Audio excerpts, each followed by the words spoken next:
Thank you, President. How credible are the noble commitments in these reports to human rights if after they're passed, the EU simply reverts to type, realpolitik takes over, and the economic interests of big business in Europe take priority in external relations? Kazakhstan is a perfect example of this in action.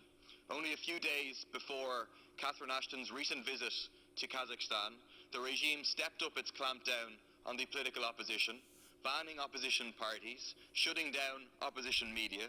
Vadim Karamshin, one of the most outspoken human rights defenders in the country, who previously was acquitted by a jury of all but one minor charge that the regime had fabricated against him, was now sentenced to 12 years in prison on the very same charges. And yet Catherine Ashton's comments on the human rights situation simply amounted to box ticking, and instead she emphasized the need for strong economic ties between businesses in Kazakhstan and in the European Union.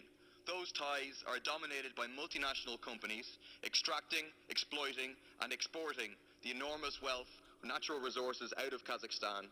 The EU stand in relation to Kazakhstan and many other countries is entirely hypocritical and a slap in the face for those human rights defenders, independent trade unions fighting for human rights.